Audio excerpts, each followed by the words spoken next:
ओम शांति। सभी भाई बहनों को आज प्यारी बाबा के मधुर महावाक्य हैं 7/4/2025 प्रातः मुरली। ओम शांति। बाप दादा मधुबन।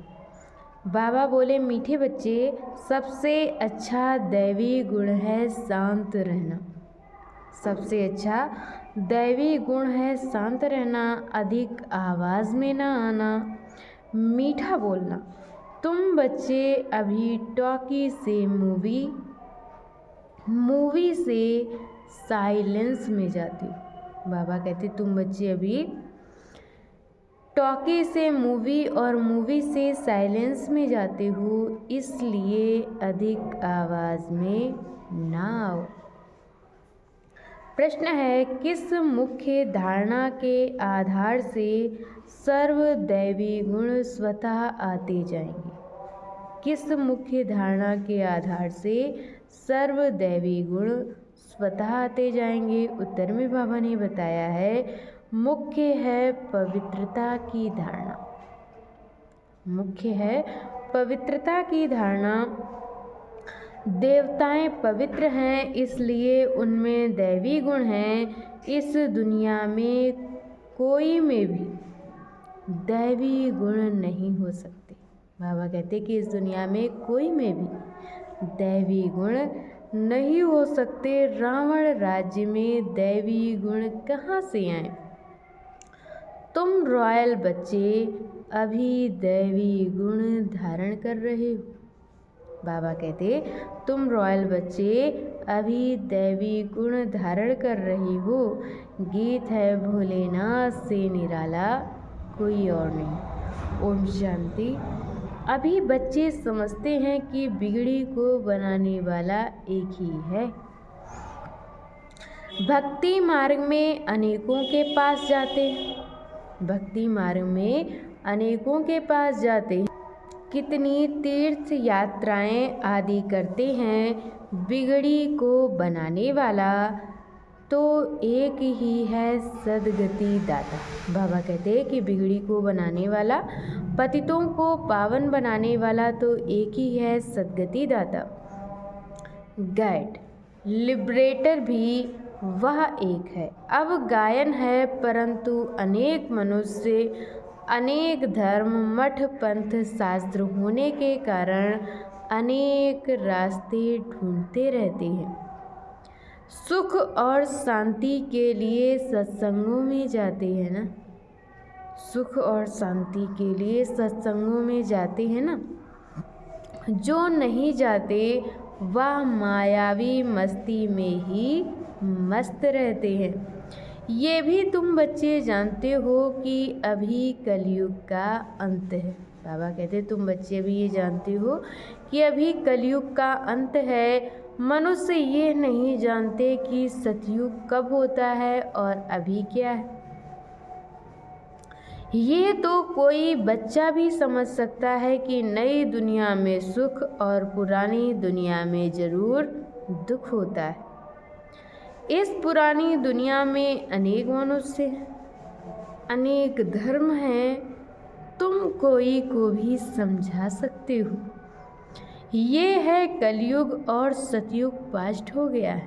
बाबा कहते कि ये है कलयुग और सतयुग पास्ट हो गया है। वहाँ एक ही आदि सनातन देवी देवता धर्म था और कोई धर्म नहीं था। बाबा ने बहुत बार समझाया है, फिर भी समझाते हैं। जो आए उनको नई दुनिया और पुरानी दुनिया का फर्क दिखाना चाहिए। भल वह क्या भी कहे, भल वह क्या भी कहे। कोई 10,000 वर्ष आयु कहते हैं, कोई 30,000 वर्ष आयु कहते हैं। अनेक मतें हैं ना, अनेक मतें हैं ना। अब उन्हों के पास तो है ही शास्त्रों की मत। अनेक शास्त्र, अनेक मत, मनुष्यों की मत है ना। शास्त्र भी लिखते तो मनुष्य है ना। देवताएं कोई शास्त्र नहीं लिखते। बाबा कहते कि जो देवताएं होते हैं वो कोई शास्त्र नहीं लिखते। सतयुग में देवी देवता धर्म होता है, उन्हों को मनुष्य भी नहीं कहा जा सकता। उन्हों को मनुष्य भी नहीं कहा जा सकता। तो जब कोई मित्र संबंधी आदि मिलते हैं तो उनको बैठ ये सुनाना चाहिए। बाबा कहते कि कोई मित्र संबंधी आदि मिलते हैं तो उनको बैठ ये सुनाना चाहिए। विचार की बात है, नई दुनिया में कितने थोड़े मनुष्य होते हैं और पुरानी दुनिया में कितनी वृद्धि होती है। सतयुग में सिर्फ एक देवता धर्म था। जब सतयुग था तो सिर्फ एक देवता धर्म था। मनुष्य भी थोड़े थे। दैवी गुण होते ही हैं देवताओं में, मनुष्यों में नहीं होते। बाबा कहते हैं कि दैवी गुण होते ही हैं देवताओं में, मनुष्यों में नहीं होते हैं। तब तो मनुष्य जाकर देवताओं के आगे नमस्ते करते हैं ना। देवताओं की महिमा गाते हैं, जानते हैं वह स्वर्गवासी हैं और हम नरकवासी हैं। हम नरकवासी कलयुग निवासी हैं। मनुष्य में दैवी गुण हो ना सके। बाबा कहते कि मनुष्य में दैवी गुण हो ना सके। कोई कहे फलाने में बहुत अच्छे दैवी गुण हैं, बोलो नहीं, दैवी गुण होते ही हैं देवताओं में, क्योंकि वो पवित्र, क्योंकि देवी देवताएं पवित्र हैं। अच्छा, मीठे मीठे सिकिलधे बच्चों प्रति माता पिता बाप दादा का याद प्यार और गुड मॉर्निंग। रूहानी बाप की रूहानी बच्चों को नमस्ते। हम रूहानी बच्चों की तरफ से रूहानी माता पिता बाप दादा को याद प्यार नमस्ते, ओम शांति, गुड मॉर्निंग। शुक्रिया बाबा, शुक्रिया। और आज बाबा ने मुरली में धारण करने के लिए मुख्य सार दिया है। पहला पॉइंट, किसी से भी बहुत नम्रता और धीरे से बातचीत करनी है। किसी से भी बहुत नम्रता और धीरे से बातचीत करनी है। बोल चाल बहुत मीठा हो, साइलेंस का वातावरण हो, कोई भी आवाज़ ना हो, तब सर्विस की सफलता होगी।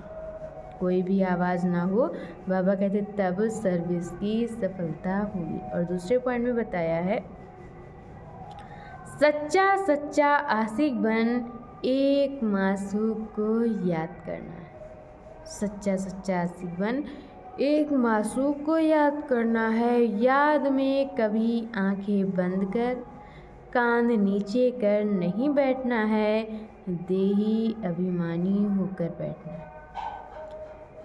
याद में कभी आंखें बंद कर, कान नीचे करके नहीं बैठना है, देही अभिमानी होकर के रहना है। और आज बाबा ने हम बच्चों को वरदान दिया है, सर्व खजानों को स्व के प्रति और औरों के प्रति यूज करने वाले अखंड महादानी भव। सर्व खजानों को स्व के प्रति और औरों के प्रति यूज करने वाले अखंड महादानी भव। जैसे बाप का भंडारा सदा चलता रहता है, रोज़ देते हैं, ऐसे आपका भी अखंड लंगर चलता रहे। ऐसे बाबा कहते कि आपका भी अखंड लंगर चलता रहे, क्योंकि आपके पास ज्ञान का, शक्तियों का, खुशियों का भरपूर भंडारा है। इसे साथ में रखने व यूज करने में, इसे बाबा कहते साथ में रखने व यूज करने में कोई भी खतरा नहीं है। ये भंडारा खुला होगा तो चोर नहीं आएगा। अगर ये भंडारा खुला होगा तो चोर नहीं आएगा, बंद रखेंगे तो चोर आ जाएंगे। इसलिए रोज़ अपने मिले हुए खजानों को देखो और स्व के प्रति औरों के प्रति यूज़ करो तो अखंड महादानी बन जाएंगे। और आज की मुरली का स्लोगन है, सुने हुए को मनन करो, मनन करने से ही शक्तिशाली बनेंगे। सुने हुए को मनन करो और मनन करने से ही शक्तिशाली बनेंगे। अच्छा, ओम शांति।